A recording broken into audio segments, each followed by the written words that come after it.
بسم اللہ الرحمن الرحیم۔ ناظرین، مدینہ کی اس ریاست پاکستان میں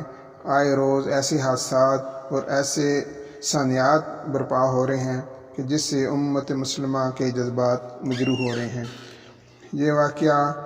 اب حال ہی میں 28 جولائی کو پیش آیا، جو کہ مسجد وزیر خان لاہور میں ہوا، کہ جہاں ایک ایکٹریس صبا قمر اور بلال سعید نے ساؤنڈ سسٹم لگا کر رقص و سرور کی محفل مسجد میں سجائی، اور اس مقام پہ سجائی کہ جو کہ محراب تھا مسجد کا، اور جہاں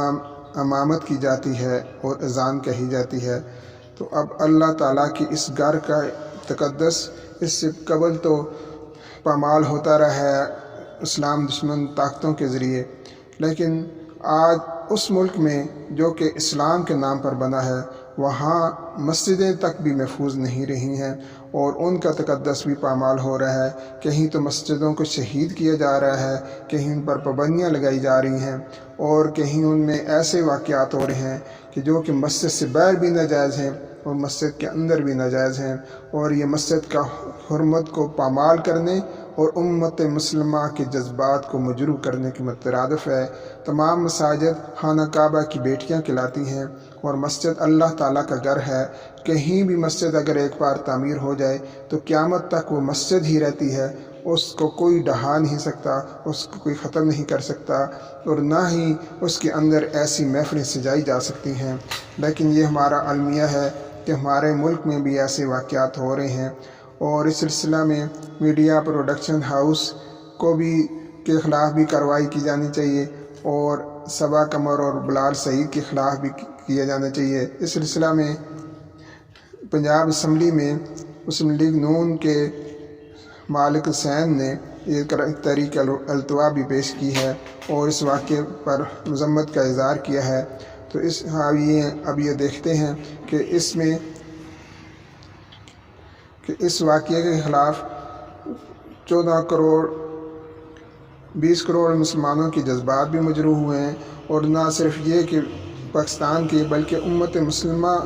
کے مسلمانوں کے بھی جذبات مجروح ہوئے ہیں، اور وہ بھی اس کی مذمت کر رہے ہیں، اور یہ ریاست مدینہ کا مذاق اڑانے کے مترادف ہے، اور ایسے واقعات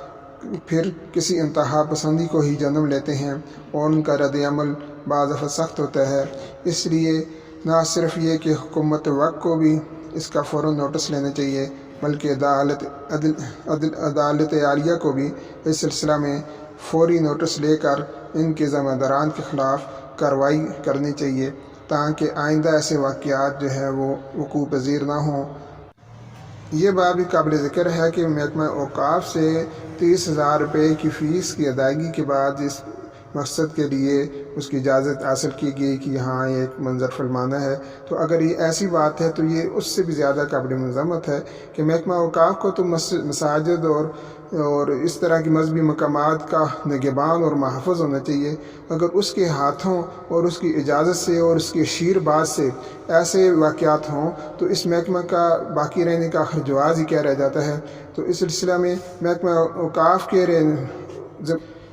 کے ذمہ داران اور اہلکاروں کے خلاف بھی کارروائی کی جائے کہ جنہوں نے اس بدترین فعل کی اجازت دی ہے اور اس سلسلے میں انہوں نے فیس بھی لی ہے۔ تو ایسے واقعات ایک اسلامی مملکت میں ہونے انتہائی قابل مذمت ہیں، جس کی جتنی بھی مذمت کی جائے وہ کم ہے۔